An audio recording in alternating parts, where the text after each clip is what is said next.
Hello, everyone. This is Outnumbered. I'm Harris Faulkner, here with my co-hosts Emily Campagno and Kayleigh McEnany. And joining us today, oh, yeah, Ainsley Earhardt and Dr. Mark Siegel.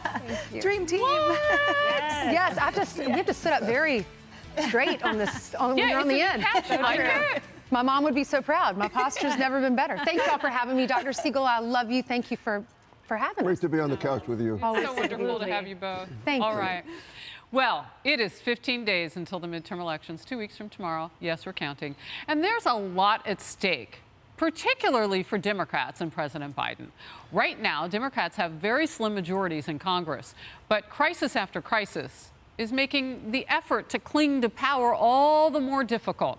And now we are getting some stunning new numbers, putting the surge of illegal immigrants coming to our country into perspective. Are we showing that wall? Yeah, so on one side is the infrared that you can see from the chopper when you fly with the DPS of Texas. That's what you see there in Eagle Pass. The last report from Customs and Border Protection ahead of the midterms was released on Friday night. Very quietly. You know, we call it the classic bad news dump on a Friday.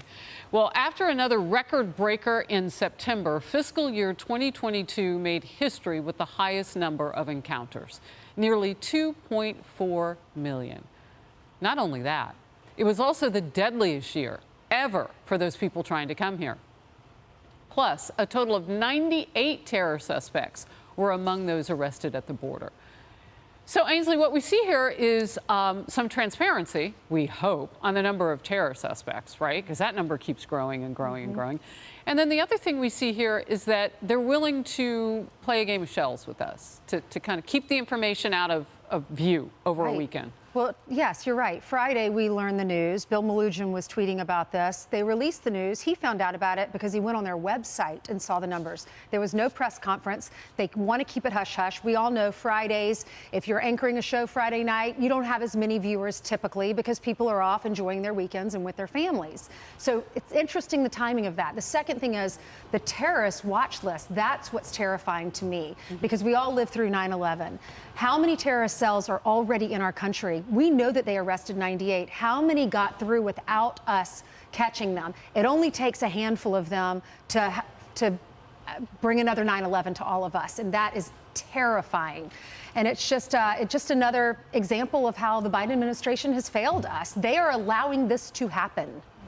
You know, Emily, one of the things that we talk about on this couch, supporting law enforcement, Border Patrol, the sheriffs that are the backstop too, and the National Guard, everybody, all hands on deck, not enough of those people. They're outnumbered because of that open border situation. And so one of my main concerns is now you're asking them to do more with less. Because what Ainsley's saying is the gotaways become an even more focus to us now that we know that the number of terror suspects among them is greater than what we've been told and has been all along with each report. And that mantra, Harris, is the hallmark of the Democrat Party and the bloated federal government, which is do more with less, while they absolutely ramp up and amp up funding for everything off the charts of our taxpayer dollars. Ainsley hit the nail on the head.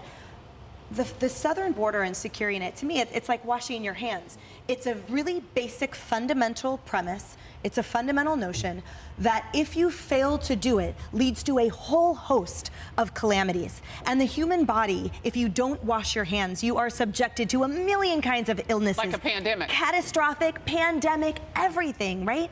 And that's what the southern border is to me. So the fact that this federal government fails to secure it, doesn't support law enforcement, strains their resources, blames them, shames them publicly, makes up lies, dismantles their units, and then fails to acknowledge the whole host of calamities coming across. The fentanyl issue that makes every state a border state, the terror watch issue, the disease issue, the straining the local resources issue, the list goes on. And the hardest part for me to accept as an American, which I refuse to, is that the President of the United States won't acknowledge those things. It's like the New York crime issue we talked about the other day where the mayor said, well, it's all about perception. And I said, well, the perception needs to be that you are acknowledging the law and order and the crime issue so that I feel safe in your hands. Them turning a blind eye to all of these issues means I don't have any faith in them at all. Well, look, Doctor, part of the numbers that came through were the number of migrants who are actually dying in all this. And when I was at the border just a few weeks ago, the Border Patrol agents their hearts are just scratched over this issue because they are pulling young children, families out of the Rio Grande, trying to resuscitate them, but they cannot be resuscitated. To the tune of 200 so far this year, more than 700 pulled out of the water. So they are doing God's work and doctors' work to bring back a few. Absolutely, Harris. And as Emily just said, the whole dysfunctionality of the border is leading to these massive health issues that are going underreported. Close to 1,000 deaths. The Sinaloa cartel, the Jalisco cartel, using people, pushing them across the border. There are deaths of overdoses, but the #1 cause of death is trauma. As you said, drownings, people that are colliding, accidents. The hospitals down in the southern border are overwhelmed. I've talked to the medical director of McAllen Hospital. Forget about it. Trauma, #1. Infectious diseases. And the Custom and Border Protection people do not have the ability at all. The agents do not have the ability at all to take care of infectious diseases or the trauma. So they're struggling to save people that shouldn't be leaking across the border in the first place and into our southern region. Just real quickly, because whenever we talk like this, it blows up on the internet, and our critics say that we don't have a heart for the people coming over, which is ridiculous. When you stand down there and you see the Border Patrol agents who are willing to put themselves in harm's way, the one patrol officer that I'm thinking of who drowned recently trying to save people in the water. When you see that, you know we're doing our level best. But I'll use this word again. We're outnumbered. And you know, Harris, you are absolutely right, and I'll add to that physicians. Dr. Hodges, who works down by El Paso, watches them coming across the border. He runs a clinic down there, and he can't save people. And his heart goes out every day, a really caring doctor, along with the Custom and Border Protection agents. We care about the people down there.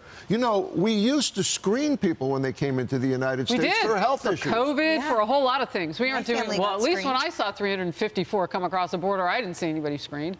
They were screening them, trying to process them and get them away from the border so they could take the next few.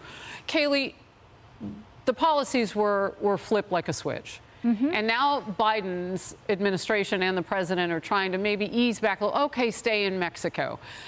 You know, they're trying to cherry pick what they thought worked among Trump's policies to get through November 8th. Yeah, but people are smarter than that. I flew to McAllen, Texas this weekend. I went to Westlaco, Texas, spoke at a church, Mid-Valley Assembly, about 5 miles from the border. I did a roundtable there. I listened to some business owners. I was there with Mayra Flores, who, of course, the Latina who won that district, first Republican elected since 1871. Cassie Garcia, whose husband is a Border Patrol agent who's running against Henry Cuellar. These business owners said to me, this wasn't happening under Trump, to your point.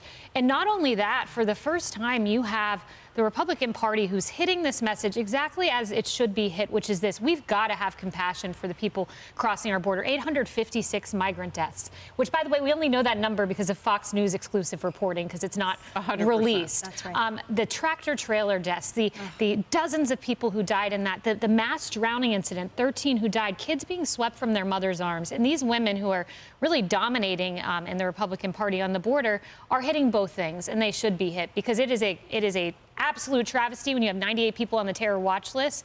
That's more than the last 5 years combined. Yes. And then at the same time, A lot more. when you have migrants who are dying in rivers and you don't have a president with enough compassion to look in a camera and say, do not come, you are risking your life. Well, Kamala Harris did it. The vice president did it. She did, And and she then got they in yanked trouble. her back by the nape of her hair. Yes. Like, they were like, no, take that back real quickly. Congresswoman Maya Flores, did you get to talk with her a little bit about what the Hispanics and Latino families are telling her in her area Yes. who came here legally? Yes, no, she is saying that they are on this issue, that immigration is important. But one thing she did say to me was this: inflation's really important. She said she had a mother look at her and say, I had to take out a loan to buy school supplies for my child. So we've got to remember, South Texas, in addition to having this immigration crisis, the median income level is very low, and the economy's hitting there too. Yeah. All right, we'll move on.